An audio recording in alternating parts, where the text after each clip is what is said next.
Now the nerve supply of the maxillary sinus. This maxillary sinus name indicates it is supplied by the maxillary nerve, and its continuation is the infraorbital nerve.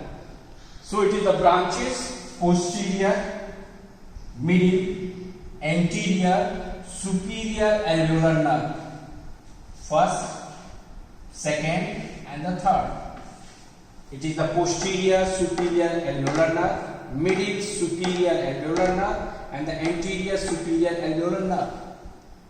The posterior one is the branch of the maxillary nerve, while the middle and the anterior are the branches of the infraorbital nerve.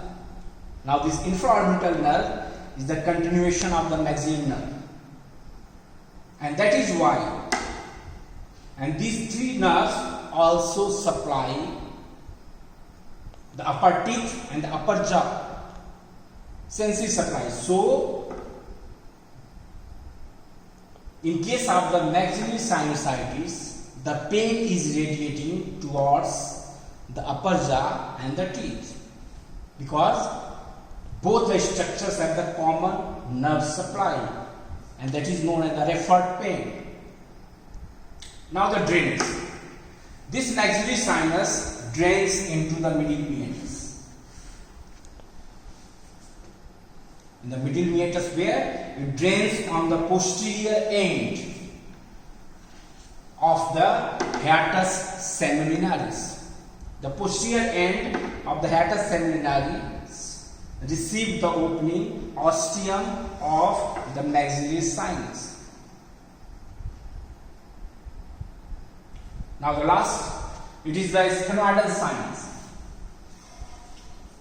This is sphenoidal sinus present in the body of the sphenoid bone.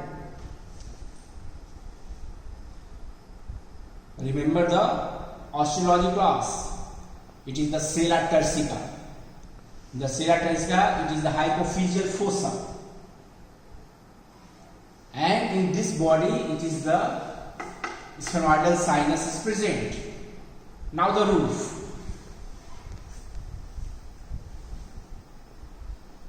It is the important relations because there is an approach to reach the pituitary gland in case of the pituitary adenoma.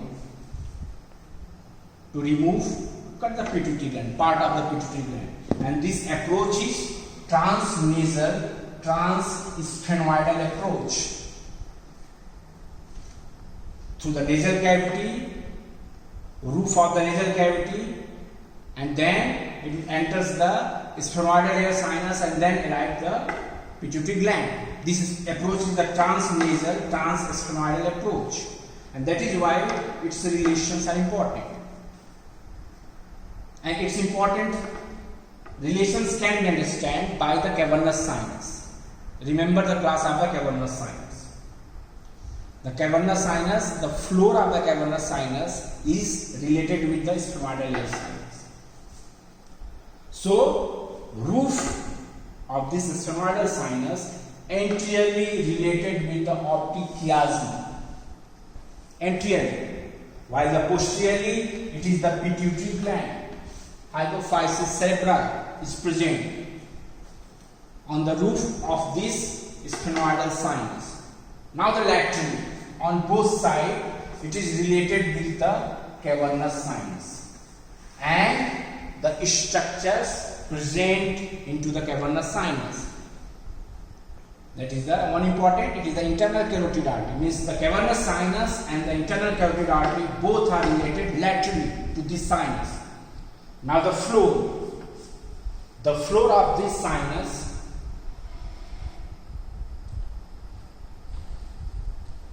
forms the roof of the nasopharynx. It is the under surface of the body of the sphenoid and the occipital gland. If you remember the nasopharynx, that forms the roof and the posterior wall. So the roof of the nasopharynx is related with the sphenoidal sinus above the roof. Now the nerve supply.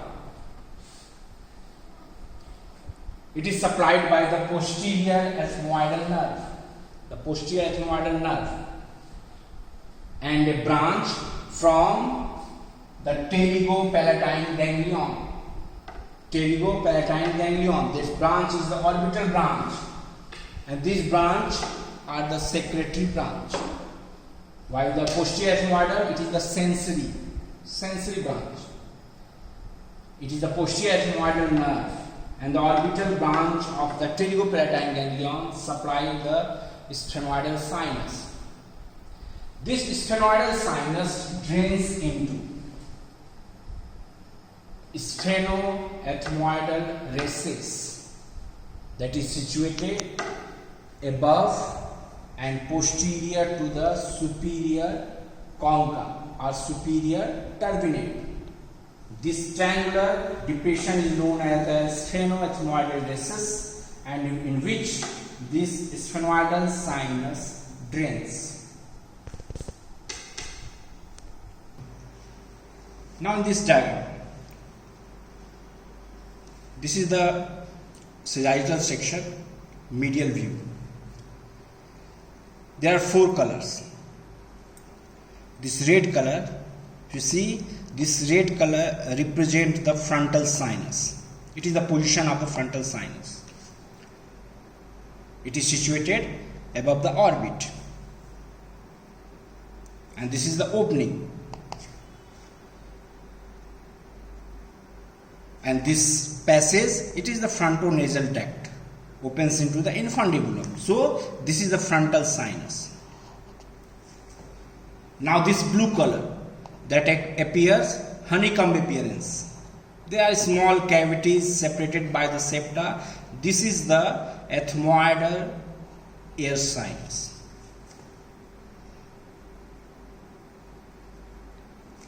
Situated medial to the orbit. Now deep to this purple color, situated below the orbit, and the large, it is the maxillary sinus, this purple color.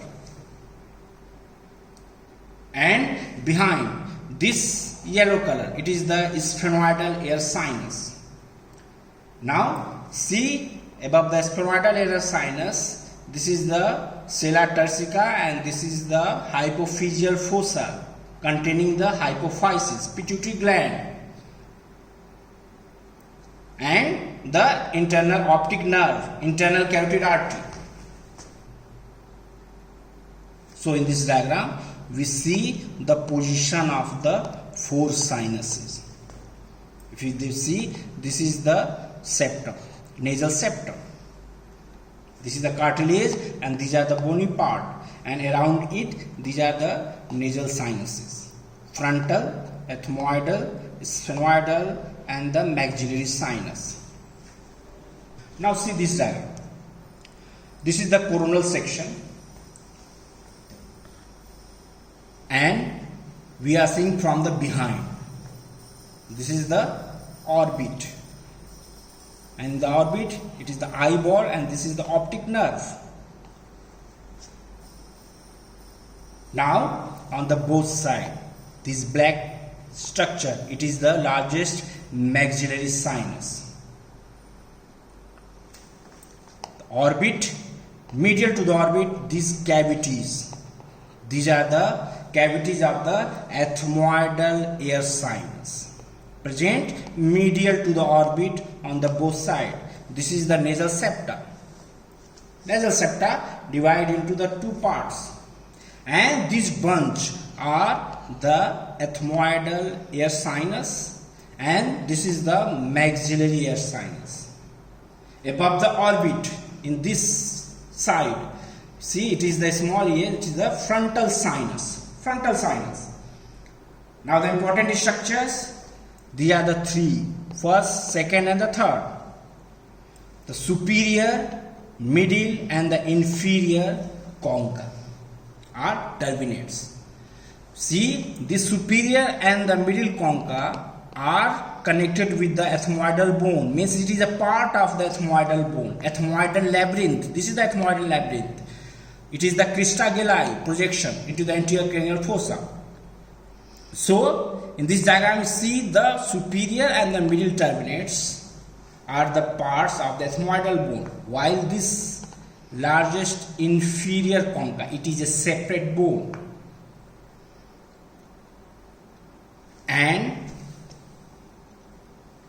this is the medial wall directed towards the lateral wall of the nasal cavity. This is the apex, it is the base, and it is the roof. Now the floor, base, it is the alveolar process of the maxilla. See the tooth, it is the molar and only thin plate separating the sinus from the root of this tooth, and that is why it is the important relations. Genital caries, it is the chances of the inflammation of this sinus, and this sinus is also known as the antrum of Haimore. Why? See the opening, it is the dependent part, it is the dependent part, while this opening is situated above. There is a chance the natural drainage of this sinus is very unsuitable because the opening is situated above, and this is the dependent part. Chances of collection of the fluid in the dependent part. So these are the opening, yeah, this and this is the opening of the ostium of the maxillary sinus. So in this coronal sections, it is the frontal sinus. These are the group of the ethmoidal sinus. Now see this posterior group of the ethmoidal sinus that drains into the superior meatus. It is the superior concha, underneath it is the superior meatus, and this opens.